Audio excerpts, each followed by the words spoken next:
Xtreme scoring to do the work for you.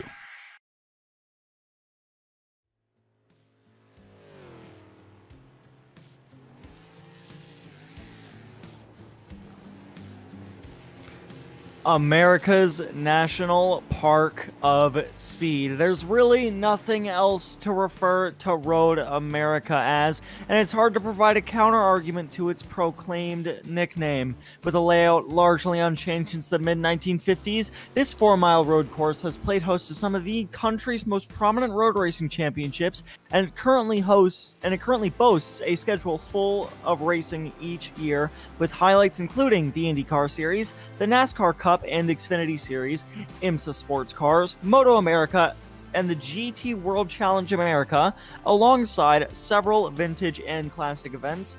And today, we're here at the virtual version of one of the best racetracks in the United States, Wisconsin's very own Road America. My name is Alex Andersen. I am joined in the commentary booth by Tom Dillon with Robert Schwenkler in our virtual production truck. And Tom, really one of the most famous racetracks in the United States. A little over 4 miles for these guys to traverse and draft and do all they can to try and win this race. Really do love Road America, Alex. It's one of those American racetracks that just really is so fast, so flowing, and it really is a joy to watch cars go around. Never mind these big, heavy V8 Ford Mustangs. It should be a wonderful race indeed. It's very much the track that I wish, of course, can't for many various reasons.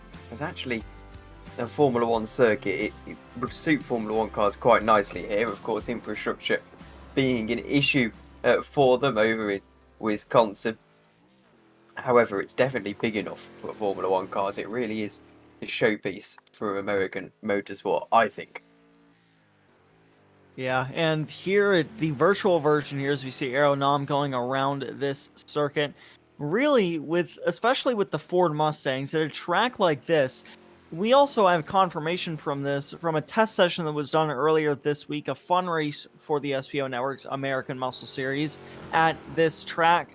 It's going to be very draft dependent, so you are going to see a lot of guys running in packs, which might take away a professional's shot like Aeronom at trying to win this race. You say that, but we've seen draft come into play a lot this season so far, in so many of the races gone by, and we've seen draft be such a huge factor, and it hasn't really affected Aeronom that great of a deal. If you think about Imola, Aeronom won their Mount Panorama. There's a lot of draft down the back, straight down at Bathurst. In many ways, Homestead as well turned into a bit of a draft fest on August the 30th. Aeronom winning all of the aforementioned races just fine. So maybe this is going to be a race that he also goes on to win. Yeah, we're going to have to see. We're going to go on board for a lap around this track. It takes these guys quite a while to get around here, around 2.5 minutes. We're on board with Luis Henriquez now, going deep into turn number 1, braking at the 3 cones, down into 3rd gear. It looks like he might have missed the apex a little. Back on the gas a little bit late, and down the short chute into turn number 2. And this is one thing that you're going to see at this track. It's comprised of a lot of straightaways. Luis Enriquez is entering the second one right now, and this is where you'll realize it's going to keep going on for a while. And this is what we talk about when we mention drafting opportunities. We know a lot of races this season have had a lot of drafting opportunities, but it's going to be pretty big at Road America as Luis Enriquez breaks down into turn number 5. Gets the car nice, working ahead under the bridge, uphill, blind corner, left-hander, 3rd gear, just eases the throttle on the exit there, sets himself up for the right that is flat in certain cars like in LMP2, but here in these V8 Mustangs it's not quite as easy for him. Through the next left-hander. Again, second gear, just flowing the car through there, and now the double right-hander, one of the most interesting corners on this circuit. Keep it to the inside, let the car drift wide before coming back and clipping this curb on the right-hand side on the apex. Open up the car then. Fourth gear into the kink. This is so difficult when you're following someone here. It's just going to be a little bit of a lift of the throttle. Make sure you use the curb on the exit once more. And then a bit of a short shoot down into Canada corner. Perhaps a few overtaking opportunities down into here. As he goes into third gear and just eases the car on exit onto those rumble strips on the left-hand side. Again, searching for the curb to open up the corner. Does so nicely. Just goes through there a little bit treacherously. Heading through the final corner then. Third gear once more, a lot more tight than you think it's going to be.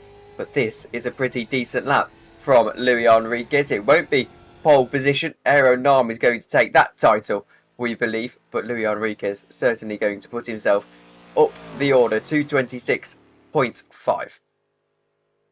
Yeah, and he's quite a little bit behind Aeronam. Matt Malone currently takes P2 in front of him, only 3.5 tenths off Aeronam. Here's Phil Keck, the current pole sitter for the Challenger class, going through turn number 1 there. Currently sitting with a 2:27.3. Scotty Banks takes P2, only 0.04 off Aeronam this time. Those two are going to be especially close this race. Here comes Phil Keck down the second straightaway. Robert Hartley goes on to pole by about 0.3 of a second there. So clearly, Aeronam missed his mark a little bit there. Jay Little currently on pole for the amateur class as Roger Clark sets his first time as well. Jason Gotta goes to P2 in the Challenger class. So evenly split on this graphic display, 9 per class, and that is a huge slide right there from Phil Keck, just about getting away with it. However, there's Jay Little in the amateur category leading the way over there at the moment with provisional pole position of a 128.2. We're starting to see around some of these more traditional tracks, Alex, like Road America, the ones that the drivers will be more used to running. Actually, there's a bit of a bigger gap between the field. Of course, that's got a lot to do with the nature of this circuit. If you're doing 2.5-minute laps, there's a lot more time for the field to be spread out, but still 2 seconds between the top of the pro category with Robert Hartley in the top of the amateur category with Jay Little. It's quite significant. Well, I do think the draft is going to make up for some of that, as it could draw guys 0.5, or could gain drivers 0.5 down straightaways, which can really make or break races here, especially at a track like this with cars like these. Aeronam currently heading to the last sector to complete his second lap. 2 yellow sectors, but 2 purple sectors as well in the number 1 car. We'll have to see if he can get back in front of Robert Hartley for provisional pole. Here's Robert Hartley about to break into Canada corner here. Aeronam going to be across the line there. It looks like he did improve with a 2:26.2. Robert Hartley still maintains provisional pole by around 0.9 of a second. Here comes Hartley through the final couple of corners, heading towards turn 14 now. Luis Enriquez goes to P4 there. Howard gets up to P6 for the pro class. Clint Fletcher up to P2 for the Challenger class, only 0.04 off Phil Keck. As Scotty Banks came across the line to complete his second lap, here's Robert Hartley to complete his second lap. Scotty Banks doesn't improve on his time, and it looks like across the line, Robert Hartley is going to improve on his, though, with a 2:26.122 there. So Robert Hartley has a lot of time on his side. There's the 133 car. That was Mike Thompson getting a little bit off track there, currently P5 for the Challenger class. And quite honestly, I don't know if these guys are going to have enough time to complete another lap. Yes, they will do, definitely, as they've gone out in perfect time to get their 3 in. I'm more interested in what the number 1 car, Aeronam, is doing at the moment. He's yellow in the first 2 sectors, so not going about it the way he would like is the man who is absolutely consequentially leading the pro standings. And in fact, he's into the wall. Is Aeronam. And that's not something you see every day from him. It looks like realizes he doesn't have enough time, just toes it back to the pit lane. That looked like a really big hit to the inside wall there. It looked like he might have caught the gravel out of that corner and just ended up sliding that car around. Here's Edgar Sancinelli, purple sector 1 right now as he breaks into Canada corner, doing a great job so far in the amateur class, I do believe. And he's going to head through turns 13 and 14 to complete his first flying lap, it looks like, and it's going to be his only flying lap as he will not have the time to complete another one. 30 seconds left in qualifying. Let's see what Sancinelli can do across the line. Scott Brooks is going to be able to complete another lap as well. I do believe Mike Thompson will as well. And across the line comes Edgar Sancinelli.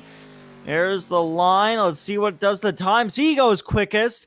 It looks like almost 2/10 in front of Mike Thompson. They're currently sitting P1.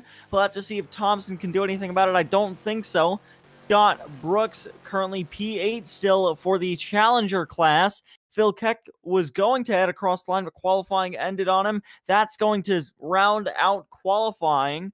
And Tom, if you would like to take us through our starting grid here. Rob Hartley puts it on pole position in the number 2 car. Aaron Narm lines up alongside him for Team Bushfink Racing. Scotty Banks starts in 3rd in the pro category for Team Volta. Louis Enriquez alongside him in 4th. Matt Malone and Brian Howard are the next 2 in this division. Before Edgar Sancinelli splits the pro category almost in a half with Eric Ronenberg alongside him in 8th. Evan Hoopjack starts in 9th out of Illinois. He's the last of the pro drivers. Actually, that's a lie. There's a couple of more a little bit further down the field, but at least in the top 10 he is. Phil Keck starts in 10th position and on pole for the Challenger category. Mike Thompson Jr. starts in 11th. Clint Fletcher starts 12th. Oh, excuse me. Jason Gotta starts P13. I apologize. Jesse Hodson there starts P14 there in the 112 car.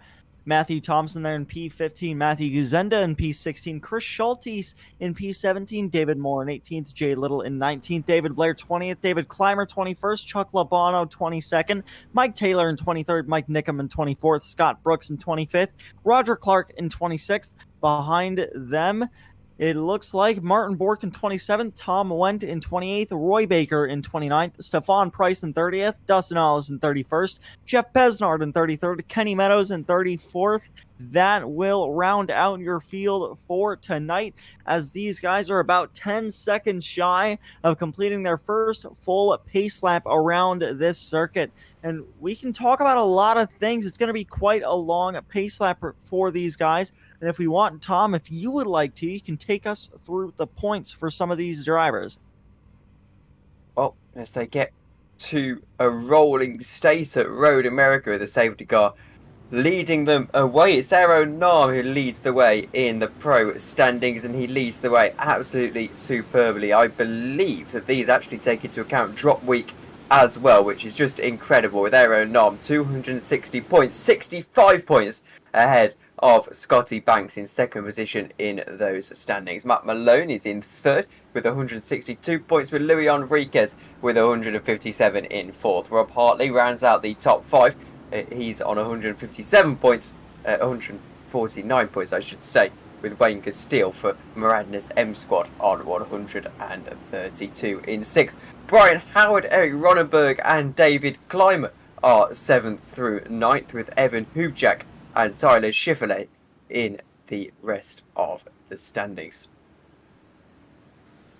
Well, behind them for the Challenger class, Jay Bass currently leads, but he's not going to make this week using a drop week. He'll have a net gain of 20 points to the guys behind him. Joe Stout is behind him in P2 with 115.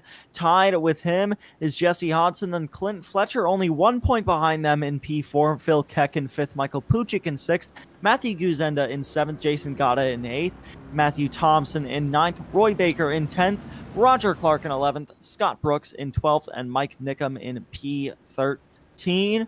If we want, we can swap over to the amateur class standings real fast. Edgar Sancinelli leads these with a healthy margin back to Dustin Ollis in P2. David Blair following up pretty far behind there in P3. Chris Schultes in P4. Brandon Carl not here tonight in P5. Chuck Labano in P6. Kenny Meadows in P7. Mike Thompson Jr. in P8. Jay Little in P9. David Stevenson in 10th. Mike Taylor in 11th. Martin Bork in 12th. Tom Wenton in 13th. Stefan Price in 14th. David Moore in 15th. Jeff Besnard in 16th. Mike Key in 17th. Eric Hardiman rounds out the amateur field in 18th. And real fast, while we are still under the first pace lap, we're going to take a quick mention to shout out BCXCarl. He is not here this week, though, so you will not get to see his stream, but the amateur division is generously brought to you by him, Brandon Carl, and his Twitch channel, BCXCarl. Go show some support and give him a follow at www.twitch.tv/BCXCarl. That's www.twitch.tv/BCXCarl. And as these guys head through the kink, Tom, what are your predictions for this race? Because it's sure to be a wild one.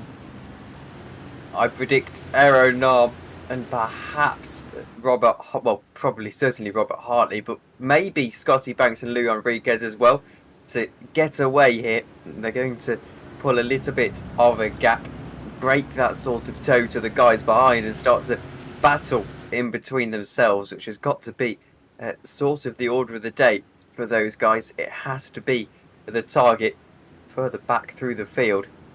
33 cars here. I expect a little bit of carnage on this first lap.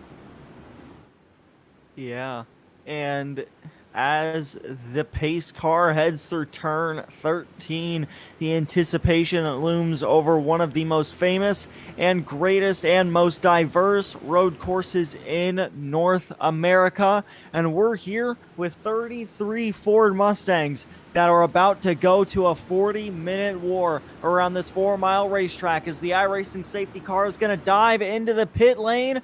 It's all up to the drivers now as the tension builds between the field, who are so closely packed together as they head up the hill under the NTT bridge and towards the starter stand. And it's all going to start right in front of us. The green flag is out, and we're racing here from Road America. Robert Hartley with a pretty good start. Aeronom pretty even with him, though. These guys both have pretty good pushes from Scotty Banks and Luis Enriquez behind them. Here they come down towards turn number 1. The field of 33 Mustangs fanning out. Everybody jockeying for position into turn number 1, side by side for the lead. And all throughout the field at that. Robert Hartley not secured for the lead just yet as they head down the hill into turn 2. Everyone clean so far. Robert Hartley now gets clear for the lead as Scotty Banks tries to get around Aeronom through turn 2. Knob into the grass a little bit. Everybody's still clean so far. There's a pink and blue car off track in the background as the top 5 cars, top 6 or 7, maybe even top 10, currently clear of all other drivers. A pretty clean start to this race so far. Tom Wenton, David Moore in a little bit of strife. It looks like as Nom to the lead of the race gets down the inside on Robert Hartley. Can he hold on to this position? Though he's trying all he can, but he's going to have to go around the outside on this occasion, or down the inside. He dives, trying to still just pull alongside Robert Hartley, but it looks like on this occasion as Scotty Banks has to hold off Matt Malone behind him. It looks like on this occasion Robert Hartley survives the storm. Yeah, and it's become a very close race so far up front, even with no major incidents on the first lap. Only a few off tracks for some drivers in the back. Currently, Clint Fletcher is clear for the Challenger lead by quite a bit. Edgar Sancinelli has pretty much zero competition for the amateur class lead. The main race is up here right now. We're going to go on board down this straightaway just so you guys can see how much this gap will close from the draft. You see the lift into the kink there from both drivers. You can hear it from the engine. The gap is going to start to close right about now. You can see Scotty Banks already starting to draw closer to Aeronom as these guys head towards Canada Corner onto the brakes. No moves being made. Everybody being cool, calm, and collected on the first lap of this race. Not too many major issues at the moment, but the gap at the top of the field is pretty line of stern, or they are line of stern at the top of the field. Aeronom under a little bit of pressure from Scotty Banks. This isn't a situation he's used to, really. Already losing touch a little bit with Robert Hartley ahead, and he's going to have to start to think about whether he needs to turn his attention onto those pit stop phases and how he can get ahead with them, because at the moment it looks like Robert Hartley might have the pace to boot it. Scotty Banks, however, trying to use aeronaut as a little bit of a buffer to get into that second position. We'll think about it down into turn one, but in the end, stays behind. Probably smart. They gain 0.2 of a second collectively on Robert Hartley on that first lap, on that first straight alone. And I wonder if they'll be able to catch up even further as we progress through this second lap. The top 5 cars pretty much under a blanket racing with each other. Is everybody single file for the most part, but still pretty close together. Is the largest gap between Tom Wendt and Keddy Meadows, only 1.6 seconds. So this field very much still all right on top of each other for the moment. Scotty Banks thought about a move into turn 5 on Aeronom, couldn't get it done. They're still single file as they head up the hill towards turn 6. Now Banks thought about the inside once again, decides the better of it as they head under the Corvette bridge and towards the first of 2 kinks on this racetrack. A little bit of a lift from the field. You can almost see them really just trying to cut all they can by even dipping their right side tires into the grass under the brakes as they head towards the carousel and under the Speedville bridge. Aeronom losing a bit of time through this middle sector. Don't think his pace is falling off. Maybe just a little bit of strategy from the number 1 cars they had through the carousel. Race control has brought out the black flag for Martin Borg. I'm not too sure what the reason for that is. However, I've just seen that pop up on my text. And, well, as we see Scotty Banks trying to go down the inside. Is he able to get this move? Does not do so. It looks like he's not going to be able to complete that move. But they're still side by side through turn 13 here. Matt Malone in the catbird seat behind these guys, but not able to make that move as Scotty Banks, as Robert Hartley is really pulled away by over a second now. So these guys, they really have to just stop focusing on racing and start focusing on catching up to the leader, because if not, they might lose him for good as they head down the straightaway to start their third lap of the night. 5 minutes into this race, and already we have to worry about the top guys losing the pack. Robert Hartley just set the fastest lap. But you can see Scotty Banks just bum drafting Aeronom down this straightaway. You can hear the lift from Matt Malone not having to push it too hard down that straight. Now these guys are just having to try and work together instead of race to try and close that gap back to Robert Hartley. Here's the intervals between all of the class leaders. Clint Fletcher has 3 seconds to Jesse Hodson, and Edgar Santinelli is about 2.5 seconds to Mike Thompson. So really, the challenger and amateur class leaders, they can just hang out, don't need to do too much right now early on in this race, but it's a game of catch-up for the pro class lead.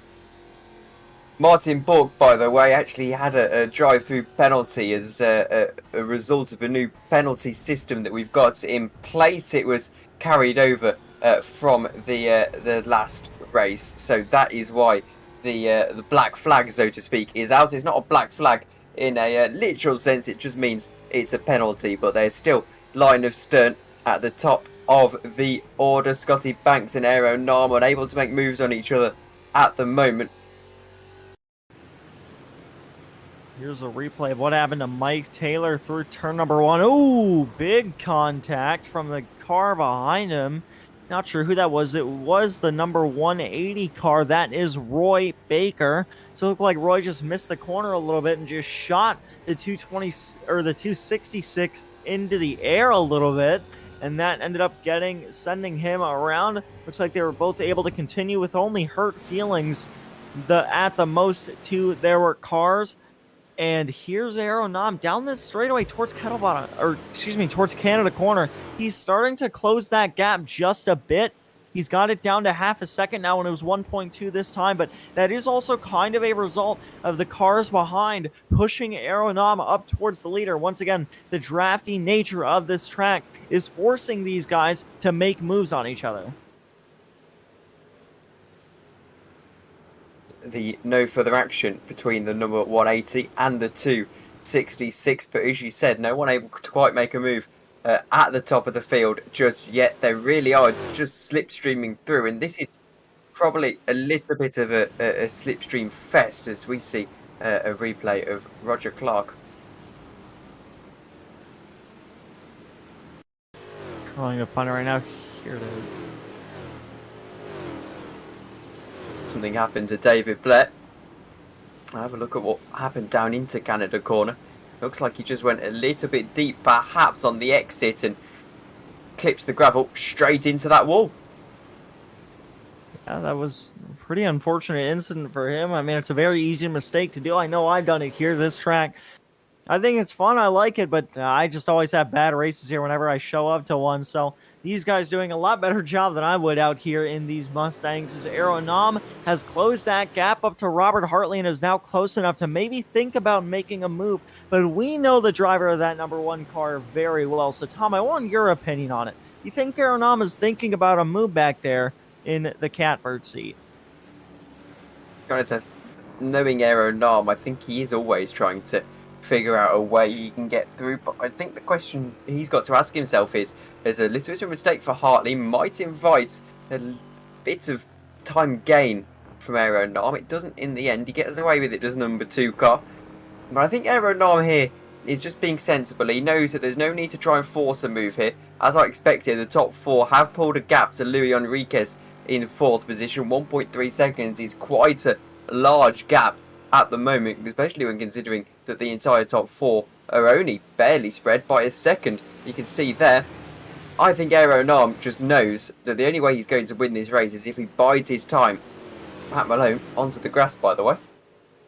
Yeah, I saw that. He got pretty sideways, pretty impressive save to not spin that car out off the kink there, and still closing up time using the draft as these guys head through Canada corner for the 4th time tonight.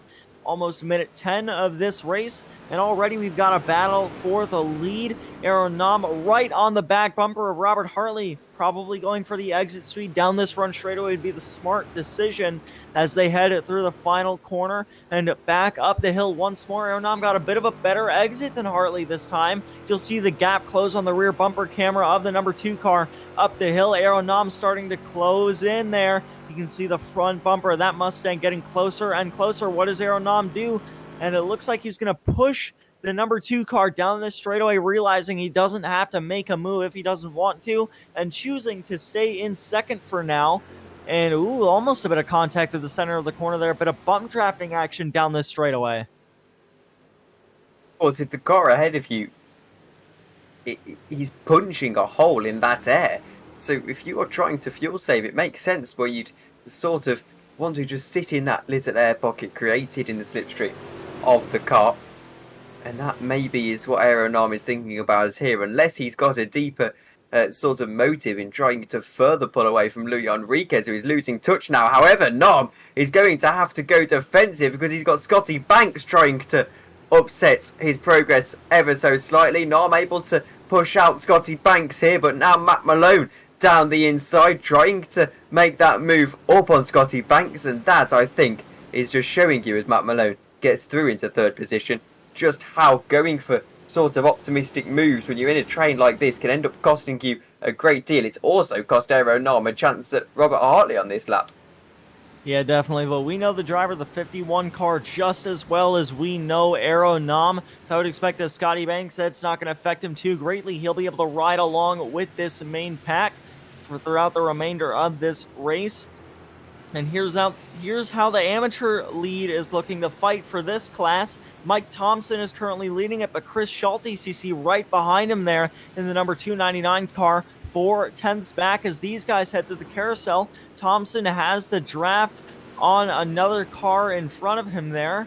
That looks like the 147 of Phil Keck, who's P4 in the Challenger class right now. So Mike Thompson getting draft off him. Oh, into the grass there a little bit.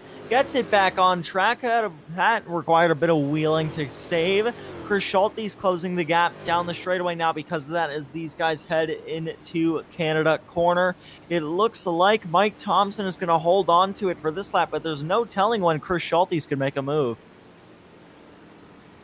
Mike Thompson probably going to have to think about how he can get ahead of some of perhaps the pro drivers. I'm looking through the timing screen and I can see that really he's just stuck behind some amateurs. Is now Rob Hartley trying to fend off the attacking Aeronamu. Once again, he's going to bump draft him down the straight and just about hold on to this position. Yeah, and as they head down towards turn number 2 for the 6th time tonight, we have to start worrying about pit stops at the moment, because if I'm not mistaken, according to my notes, the pit stops are going to occur between lap 6 and 12, with probably 17 laps in total, and these guys are going to need around 5 laps of fuel, which is 2.5 to 3 gallons worth of fuel. For my non-dumb American friends out there who use liters, I am not sure what the conversion number is, so I do apologize. But 2.5 to 3 gallons of fuel for these guys. They need about 5 laps worth to make it to the end of this race. And one person in this group of 4 cars that we know is extremely good at pit stops is Aeronam. So what do you think he can do from there in second to try and take the lead through him? Well, realistically, Aeronama's got to try and pit around the same time as Robert Hartley, because looking further through the field, they've got such a gap to 4th position. But my concern is the fact that in terms of gaps to the back of the field, if they were to pit now, they'd all come out into a great deal of traffic behind them. So you don't want to jump the gun early and get your 5 laps in now, because you're just going to cost yourself a lot of time and a lot of running. You've got to stay on the track as long as you can and just wait essentially for about when Robert Hartley's going to pit, and then perhaps then you can think of going a lap early or a lap over. So lap 17 probably going to be the preference of these guys. Yeah, especially if you are one of the leaders that needs to stay up front and stay out of traffic. However, there's a bit of a battle for the podium in the Challenger class. Jason Gotta currently 5/10 behind Jesse Hodson there for P2 in the Challenger class. These guys heading to the final corner right now. I really love Gotta's paint scheme. You got the iRacing pace car, or the Mustang pace car on that. Looks great as these guys head up the hill, trying to get that slipstream off Hodson in the 112, closing the gap down a little. Currently can't make a move in that Mustang, and honestly, I want to point out something. If I'm not mistaken, it looks like there's a bit of left front damage to the front bumper of them. Actually, no, I think that's just my eyes playing tricks on me, so never mind that. But Jason Gotta not able to make the move just then. To stay behind for the moment. Here is the battle between Clint Fletcher and the guys ahead of him. These aren't battles for positions, it should be mentioned. Battles for overall positions, but not in the category. It's going to be Clint Fletcher trying to jump down the inside. You can see there Brian Howard and Ronenberg just ahead of him, trying to find a way through. And this is gaining him little by little points on those guys behind him in the Challenger category, because of course he'll gain the points for the overall finishing position, and it will just extend any gap he does build from today. Don't mean to interrupt you, Tom, but there was a bit of a skirmish between the 4 leaders through turns 5 and 6 and 7 there. Aeronam, it looked like, according to the timing tower, got alongside and even got his nose out in front of Robert Hartley, but going into turn 6, Hartley was able to get back in front of him, and Matt Malone and Scotty Banks were even in position to make moves on each other through there. So these top 4 cars extremely racy right now, as Luis Enrique is also trying to close the gap a little bit. Here's Aeronam. It looked like he's on the inside of Robert Hartley. You see he gets his nose in front there as they head through turn number 5. He gets it a little bit wide, though. Matt Malone takes them 3 wide up the hill then, and it looks like breaks out of it just a tad. No, they go 3 wide into turn number 6 with Banks trying to make a move. Everybody ends up in the same positions they once were in, but that was a pretty incredible move from everybody to just try and make up positions, and it shows you that these guys are not willing to just ride in line. If the gloves come off for Aeronam, then is the question, and the question looks like it's going to be answered as down the inside does the championship leader go on. Robert Hartley down into turn 1, gets his nose ahead into the corner. Can he brake later? It looks like Aeronom just about can, and he's through on Robert Hartley down into turn 1. Still can't quite fully pull ahead of the number 2 car, but eventually able to edge himself out, and that is a big moment in this race as Matt Malone now trying to invite himself alongside Robert Hartley. But Aeronom, absolutely wonderful stuff. Yeah, and it looks like Aeronom just feeding these guys draft to keep themselves side by side. Very smart driving from Aeronom there as they break into turn number 5. And this has allowed Luis Enriquez to catch up to within 5/10 of these lead cars. So it has now become a 5-car battle for the lead. As you see more cars behind them there. That was Eric Ronenberg, Brian Howard, and Clint Fletcher. And really, I mean, I would expect Robert Hartley. I mean, we know how smart he is, but honestly, with how racy this track is right now, and these guys probably not pitting anytime soon, you reckon Hartley's going to go back for that position? Maybe. Not too sure. He's got that sort of leverage. There's already 4/10 of a second between him and Aeronom. It will be interesting to see what Aeronom can do with a little bit of clean air ahead of him now, whether he can pull that gap, something that we know he's very good at, or whether he's actually going to find himself under more pressure from Robert Hartley behind. Aeronom is a very smart and adept driver when it comes to race management, so he's made this move for a reason, and I'd suggest that reason might be having pace in the bank. We'll have to wait and see. Yeah, Aeronom really wide there through Canada corner, trying to maximize the speed out of that Mustang as Hartley closes the gap by just a little bit through turn 13. And really, I mean, this top 5, I mean, with just the drafty nature of this track right now, I really think that anybody in this top 5 in this picture could win this race. Just, we know how crazy these guys get when they race each other on the last laps of the race. So I would expect these guys to be racing for it up until the bitter end.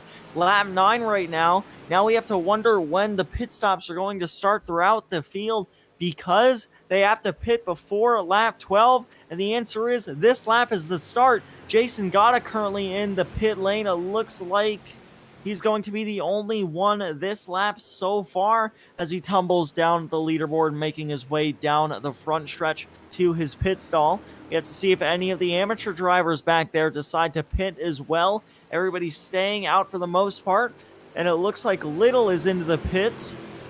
So it looks like these guys are starting to make their way onto pit road. Jay Little following Jason Gata, but still the main or the better half of the field, pretty much everybody electing to stay out here on lap 9 of this race. As I mentioned earlier, I think lap 12 is probably going to be the choice for all of these drivers. Here's Jeff Besnard. Something's happened to him with the replay. Waiting down into, this is sector 2, isn't it? Just outbroke himself, it looked like. And straight into, well, not the gravel, just about avoided it in the end. But frustrating for him, that's for certain.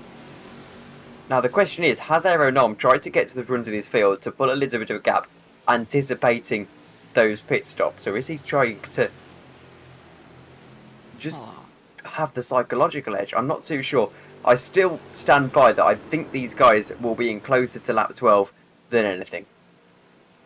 I still don't know, because the thing is, obviously you're going to want to try and fake the other drivers in your group out. Like, if I'm Matt Malone just hanging out in P3 or Robert Hartley just hanging out in P2 right now, I'd probably want to try and fake maybe Aeronom or maybe Luis Enriquez to try and pit before me, or just at least not with me, just to try and shake them off and make sure that I still have, say, Matt Malone and Scotty Banks with me to try and just reel in time using more cars being in the draft. As here's a move for P23. Dustin Hollis goes to the inside of Mike Thompson and takes that spot away. Mike Thompson, I believe, no, he didn't pit that lap, so he has fallen back quite a ways there, currently sitting in P24 for the amateur, or for overall. And here's these guys down the front straight away. Still nobody electing to pit that lap. Now we have a few more drivers. Hodgson and Schulte's into the pits. Nobody else so far. We have to wait for the amateur drivers to round the last corner to see what they do. But currently, 2 cars per lap at the moment as the leaders head through turn 2 once again. And it looks like, while we have a little bit of a break in the action as pit stops start to get underway, we're going to take a moment to shout out one of our sponsors here tonight, and this time it'll be Xtreme Scoring, which is a league management software that eliminates the need for spreadsheets and manual tracking of your driver's stats. With extensive multi-level scoring combinations and automated widgets, you can create a professional display for the drivers and fans of your series. Take your league scoring to a new level by visiting xtremescoring.info today. Once again, that is Xtreme with an X, no first E, xtremescoring.info today.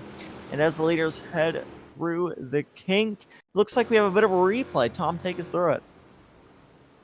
I've got a slight picture issue with replays, so I'm going to have to ask you to take it through. Oh, no problem. And through Canada corner, ooh, it looked like another car off track there, comes back across the track straight into Matthew Guzenda as more cars head to exit the pits. I'm not sure who hit him there, but I do know that that is going to take Matthew Guzenda out of the race. Very unfortunate for him as Aeronam very loose catching the grass out of the kink. Yes, the grass is something that really affects you quite dramatically on iRacing.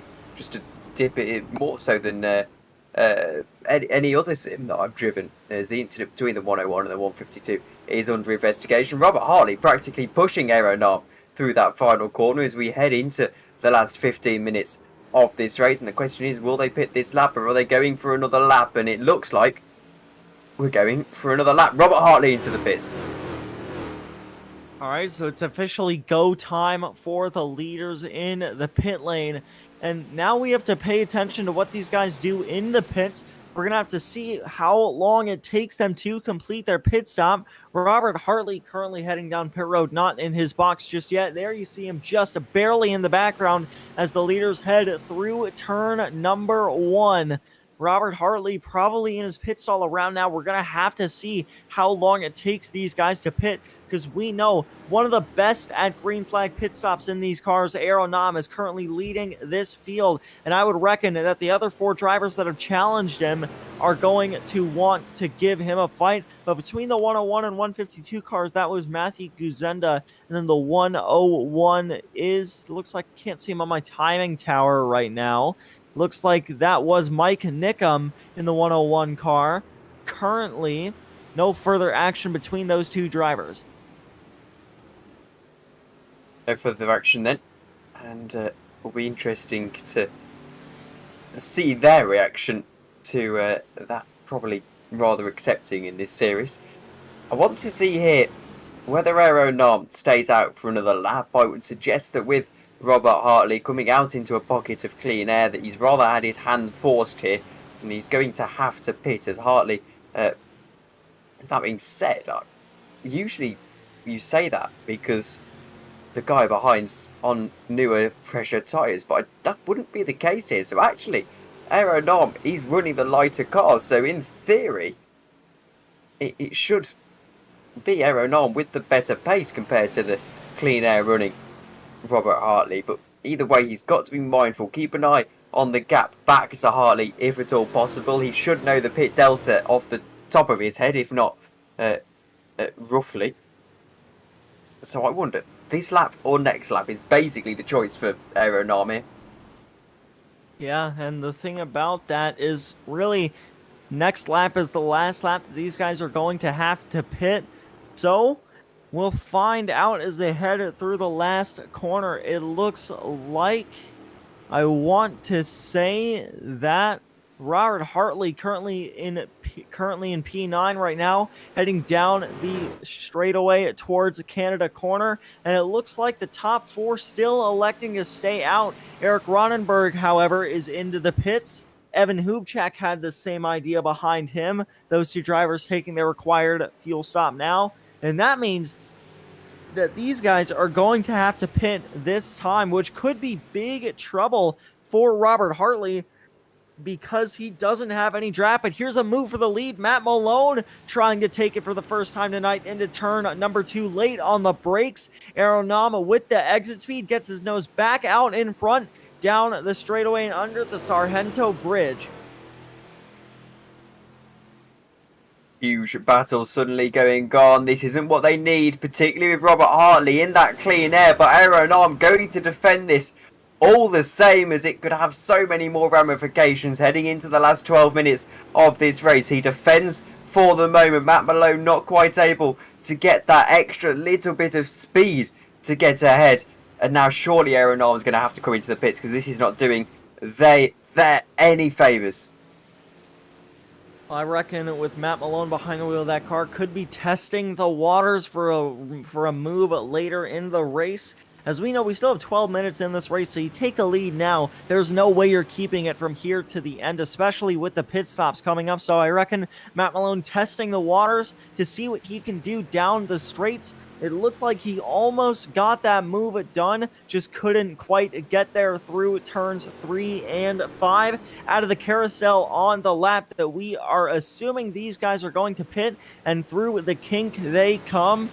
Matt Malone really could save a little bit of fuel here, but I reckon it's not going to help him that much, as these guys probably going to pit this lap, as it looks like Robert Hartley's gotten back in front of Eric Ronenberg and Evan Hubchak as these guys head through Canada Corner. As those guys head through Canada Corner, Robert Hartley currently in the carousel. So through turn 13, these guys come. The question is, will they pit this lap? Surely they have to pit this lap. It wouldn't surprise me, though, if it's going to continue. No, he does come into the pits in the end. Sometimes the fuel mileage on these guys can be a little bit different to what we expect, but now the attention turns to this man.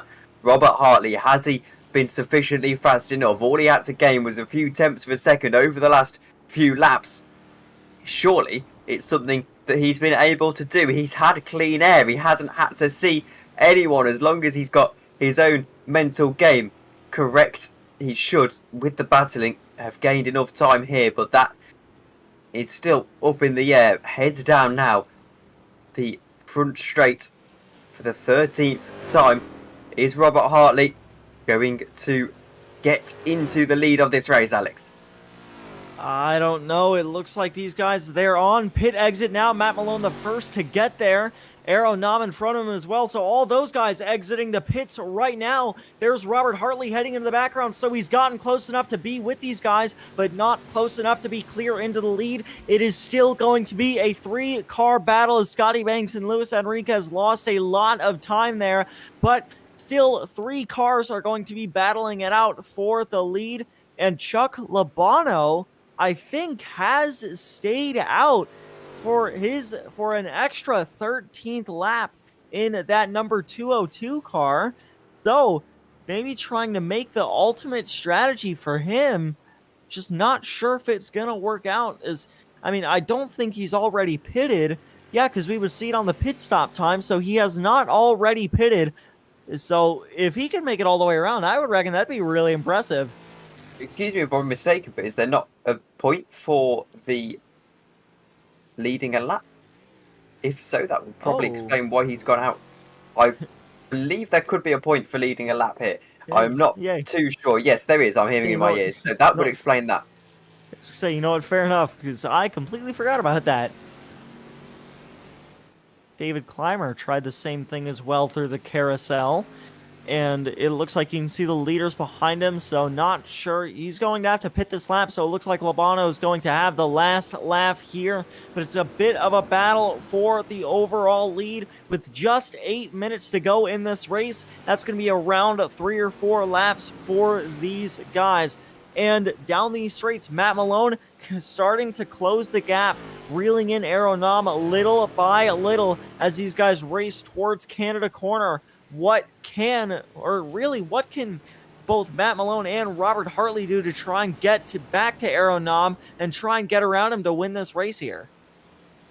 Well, before we discuss that, we've got to talk about one of our sponsors. Here's Edgar Sanchinelli trying to have a battle with some backmarker traffic. I believe this is the intervals on my screen are saying 36 seconds up to, oh no, it's intervals to class, so this is just an awkward battle between him and a different class car. But a quick shout out to the title sponsor of this series, SBO Networks, which is actively exploring potential acquisitions and opportunities in diversified industries, including solid waste, scrap metal recycling and demolition, with special waste remediation.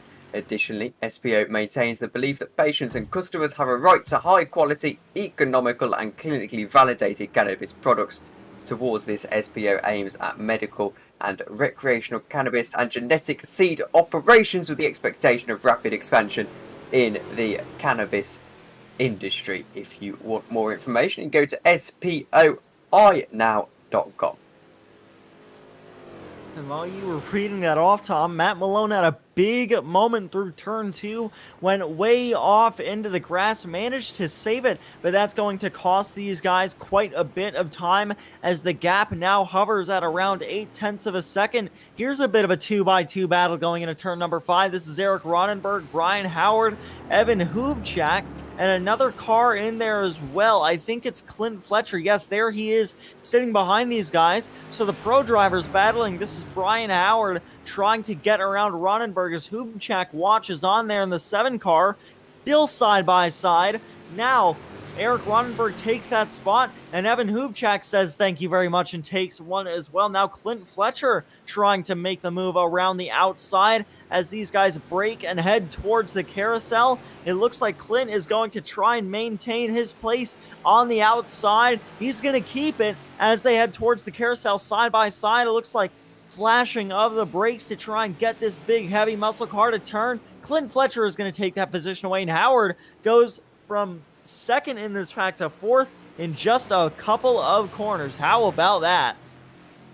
Wonderful bit of racing from these guys. It's never easy in these big, heavy American muscle cars to be able to actually avoid contact with people whilst you're racing, and they've managed to do that absolutely superbly on lap 14 of this race. 5 minutes to go as we cross the line. 9/10 of a second between Aero Nam and Matt Malone.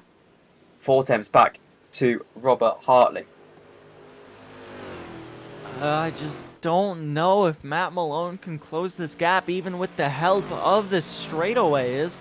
I mean, it's still a very close gap and still pretty low speeds, so the draft should be in full effect here, but I don't think it's pulling Matt Malone fast enough, and they aren't fast, and Matt Malone and Robert Hartley aren't fast enough through the corners for them to be making up time.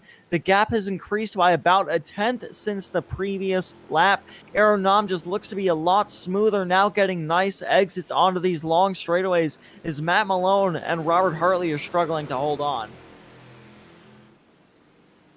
They are struggling to hold on, but they've got a battle of their own to worry about here, as Hartley really going to try and go for a move on this occasion, you would think. Does he show his nose? He doesn't in the end. Just wants to stay behind Matt Malone. He knows that as we get to the line, there's probably going to be just the 2 laps left in this race.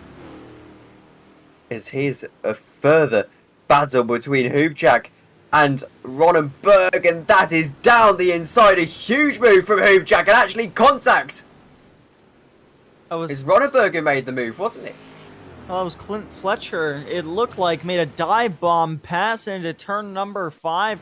Late on the brakes, it looked like, here's the move. Looked like Fletcher there in the black car pulls out to the left.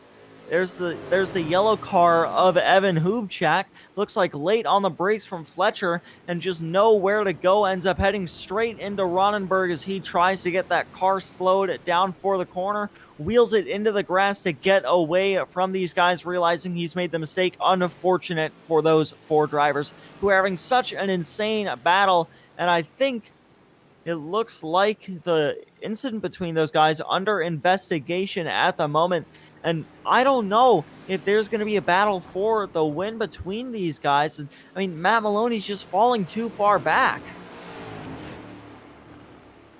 I think this is typical Aeronam, isn't it? So close throughout the first stint and then just unleashes something we didn't know he had in the second stint. And Robert Hartley played the strategy gamble of going a lap or two early, and unfortunately he just wasn't able to capitalise on the undercuts, which is sometimes a symptom of the fact you have to run a little bit heavier when you aren't taking tyres. But here he's going to try and go into turn one, make the move, and it looks like he's going to have a rather easy time at making this move as the number 104 gets a 5-second post-race penalty. Robert Hartley goes to the inside and gets into second position, and now all of a sudden has a lap or two to try and get ahead of Aeronam. Though that being said, this could be the white flag lap.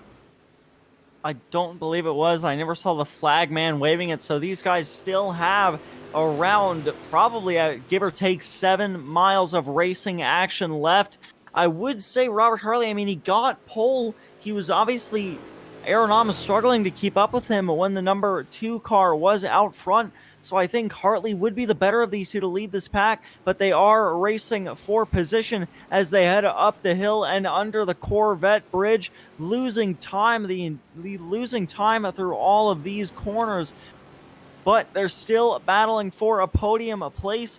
Matt Malone gets his nose out front. Robert Hartley has the inside through this kink, still side by side. Matt Malone is going to end up with the position as they break towards the carousel. Great move from Malone to get that position back.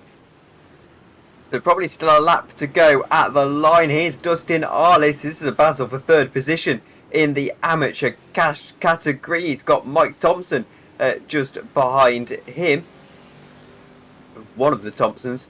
Anyway, it's the amateur Thompson trying to fend off with his podium position and perhaps have a little bit of a sniff at the lead of the race as well. As you can see, Edgar Santinelli up there as Hartley gets back past on Matt Malone. We didn't quite get that, so I think there's been an issue for Matt Malone as he's rocketing down the order.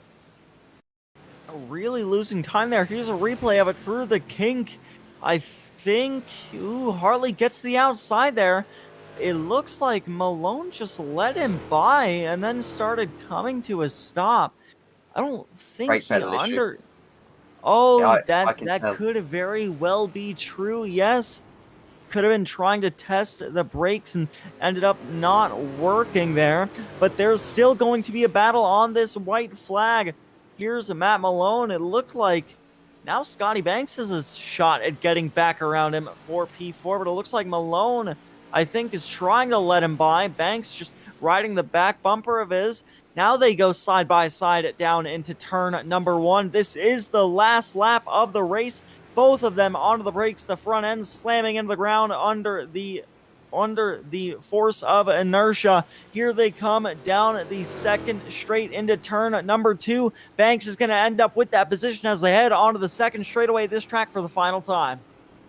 Actually hearing in chat, thank you very much to Basement 56 saying it was actually a slowdown penalty for Malone. I don't drive a lot of iRacing myself, so missed out on that one, but that would perfectly explain it as Labano gets around an Edgar Santinelli, who looks like he's had an issue down into 4th position already. Here's what's happened to the leader, both in the championship and the race of the amateur category, and he's just turned in on him, hasn't he? It looked like that was pretty much a 4-car battle for the lead of the amateur class. An aggressive move from Chuck Labano leads to them getting involved in an incident. But let's keep an eye on this amateur class. These guys are going to be going at it for the rest of the lap. Here's Scotty Banks and Matt Malone going at it as well. And it looks like through towards the carousel, these two still right on top of each other. Malone off track just a tad. Through the carousel, they come for the final time. I think Scotty Banks is going to get the benefit of the doubt for this one. However, the race for the amateur lead is still only heading through turn 7. Here they are. Dustin Allis, it looks like, has a car in between himself and Chuck Labano. That is, I believe, the 110 of Jason Gata not moving out of the way, trying to hold his own 4 points. It looks like Labano probably going to end up with the better of this, but through turns 13 and 14, Hartley started to catch him, but not going to have enough time, it looks like. through turn number 14 they go at the moment. Aero Nam down the front straightaway. Here he is once again up the hill for the last time in that Mustang. Had to battle 4 other cars for it, but in the end, Aero Nam wins once again here in the SBO Network's American Muscle Series from Road America. And it looks like there's going to be a battle for the amateur class, if I'm not mistaken. Clint Fletcher takes the challenger class win. Behind him, though, these guys racing for it. It looked like Gata blocking Aulis to the inside just a little bit, and that's going to allow Chuck Labano to pull away ever so slightly and into the realms of greatness. Chuck Labano up the hill is going to win the race for the amateur class. Dustin Aulis and Mike Thompson side by side of the line fighting for it. It looks like Thompson is going to get it there. Aulis is going to have to settle for third. What a race between the amateur drivers and really everybody on the last lap of this race. Incredible finish in Road America, and it's not done just yet as Martin Bork, recovering from that drive-through penalty early on in the race, going to try and go to the inside for 7th position on Basnard, able to not get the car stopped. Oh no, you can see that coming into the wall, Martin Bork. And, well, Jeff Basnard almost stops to wave his foe goodbye. You can see that coming, couldn't you? Yeah, definitely just way too late on the brakes. Martin Bork, I mean, he probably had the move finished as well. Just too aggressive into Canada corner. That's going to allow Jeff Besnard to round the final corner. I think he's out of fuel. I think he's out of fuel and might need to push up this hill to make it all the way. It looks like still barely accelerating, so just trying to save across the line. He's going to be able to hold on to finish 7th place there in the amateur class. Kenny Meadows ends up 8th, and there's Price as well. Stefan Price there finishing P9. Mike Taylor ends up 10th, and here's Martin Bork. Unfortunate incident on the last lap, goes into the tire barriers, rallies back to drag that car across the line, finishing 10th. 11th. Tom Wendt finishes 12th. Behind him, here's Mike Nickham coming down the final straightaway after the incident he had earlier to round out the field in P12. What a race once again from the SVO Network's American Muscle Series. Absolutely, and just before we go to the race results, I mentioned that such incredible racing is brought to you by Gunfire Games, the developers of the recently released title Remnants from the Ashes, which is available for PC, Xbox and PlayStation platforms. But waiting for the results page to build, it can sometimes take a moment to pop up, so we'll just wait for that. As there we go. Here are your overall results for this round at Road America as we head towards the end of this SPO Network's American Muscles Series. Aero Nam wins the day, somehow able to be quite dominant in the end, from Rob Hartley in 2nd position. Only 9/10 of a second the winning margin. Scotty Banks is in 3rd in the pro category, and overall Matt Malone in 4th. Louis Enriquez 5th, Evan Hubchak I should say in 6th. Brian Howard 7th, and Eric Ronenberg in 8th. Clint Fletcher wins in the Challenger division, and of course 9th overall. Phil Keck in 2nd, 2 seconds the winning margin over there, 2.5 seconds to be exact. Chuck Labano takes the victory in the amateur category, with Jason Gotter winning in, 3rd in the Challenger division. Mike Thompson Jr. finishes in 2nd amateur wise. Then it's Dustin Ollis, Edgar Sanchez. He'll be very disappointed after that turn 1 incident. Chris Schultes in 16th, Jesse Hodson in 17th, and David Gleimer in 18th. Behind them, Matthew Thompson finishes 19th.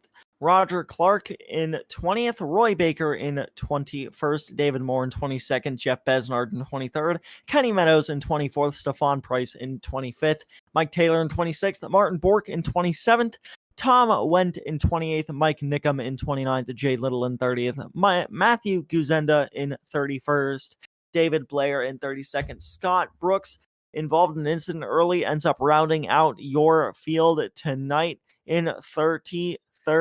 And real quick, before we head to some interviews, y'all should see some trophies popping up on your screen, and they are high quality 3D printed trophies, and they have been kindly provided by the Simpit, which is a video which is a video show, a website, and a community built for sim racers to find information about our hobby.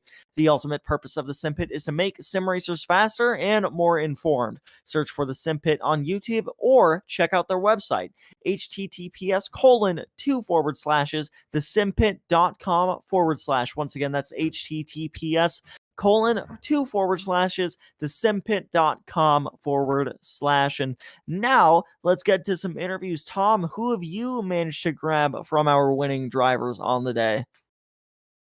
Well, I think there's only one man that we can grab, and that's Aero Nom. Aero, I actually don't know how you did that. You were second position for basically all of the race, didn't have a lot of base, and you just came alive in that final stint. Yeah, I just took less fuel in the pit stop. Actually, I was short on the fuel, but I hoped I can get a little bit gap from the others. And when they messed up there in the end, I had 2-second lead, so I was able to save the fuel I needed. And well, already leading the championship, even with the drop weeks in hand. We've only got 5 rounds, I think, left in the season. After this one, it might be 4. It's one of the two. But expecting to start to wrap up this championship now into those final 4 rounds. Yeah, it's pretty close, I think. Yeah, I think I won all but one race, and then one I didn't show up. So yeah, it will be next few races, I think. And finally, anyone you want to shout out as after winning yet another race? Yeah, I like to thank all the drivers up there who raced very clean, no contact, even 3 wide, so that was amazing. I like to thank all the admins, the sponsors, and you there, and the guys in the boat. Thank you very much for joining us, Aero, and well done once again. Thank you. Next, we'll drag in Clint Fletcher. This should be an interesting interview. As Clint, you won on track, but I'm hearing after a post-race penalty, you actually finished second. I'm going to swap out with Phil. He's going to hop in here. Oh, right, okay. Just a quick question on that incident. Obviously, it was nothing intentional, just one of those where you sort of mess up your braking mark, but should still get a pretty good finishing position. So lots of positives to take from the race regardless. Yeah, Finney actually, I guess, just said too late now, jump out, but I just got lost. I was in that fight with the pros, and I should have just backed out. Pretty rookie mistake. Pulled over to the left, lost out of the braking markers, and sent it in too deep. So feel pretty bad about it. Well, hopefully there's a little bit more luck to come from your way, but I guess hoping that next time you can convert the victory after the race as well. Hopefully. Once again, Jay Bass wasn't here, so that helped. But Phil, he's a quick driver. I'm sure next race will be pretty good, actually. Well, thank you very much for joining us, and commiserations, of course. Thank you. And finally, going to drag in Chuck Labano. And Chuck, it got a little bit spicy there towards the end with Edgar Sanchinelli. But you won the race regardless. Sorry, you're talking to me? Yes. All right. Yeah. It was a really boring race for most of it. Had a really good pit stop, and then I saw Edgar there. Figured he won too many races, so I figured I'd just take him out right there. No, I'm kidding. I just I was basically trying to maneuver to get to see my braking zone, and I completely missed it. I took him out, so it's unfortunate. I don't want to win like that. I always hate it, but it is what it is, and I'll take my punishment for the next round. Well, finally, I mean, whilst you're here, is there anyone you'd like to shout out? I do believe this is your first win of the season, so might as well use the opportunity. Well, sure. I mean, I've had every excuse not to win by running out of gas, crashing, and all that kind of stuff. But I would like to thank Finney. As hard as this league is, man, it is so much fun. I can't believe how much fun I have, even when you're at the back of the pack and crashing.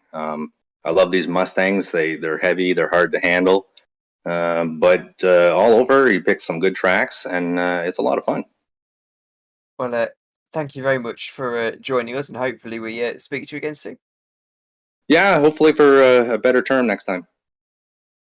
Thank you very much, Chuck Labano, the winner in the amateur division. And Alex, we're going to get some closing thoughts. I appreciate we're a little bit over on the broadcast, so let's rattle through these next broadcasts and finally the sign off.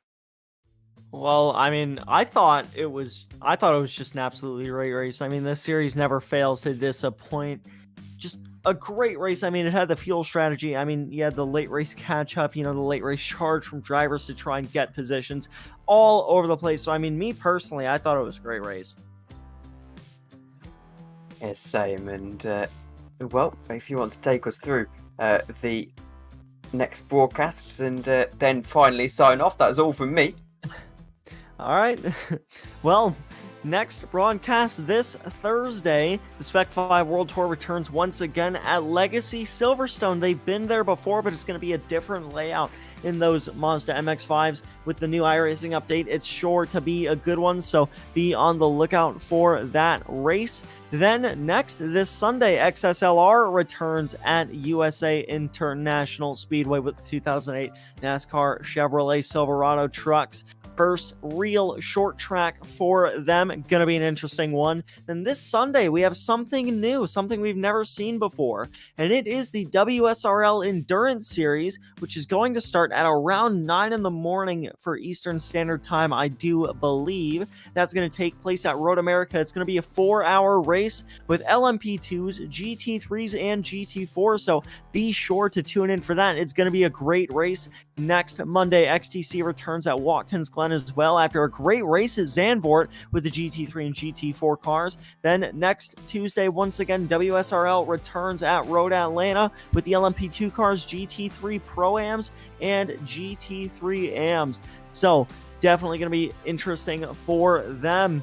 It's their second race of the season going to be at Road Atlanta. Not going to want to miss that. And then running alongside with that, it's going to be us up here once again. The SBO Network's American Muscle Series returns with these Mustang FR500Ss from Mid-Ohio. Going to be an interesting race, that track. It's a very unique one and another great one from the United States. But that's going to do it for us. My name is Alex Andersen. I have been joined in the commentary booth by Tom Dillon with Robert Schwenkler in our virtual production truck. And for round 8 of season 3 of the SBO Network's American Muscle Series from Road America, we'll see you next time.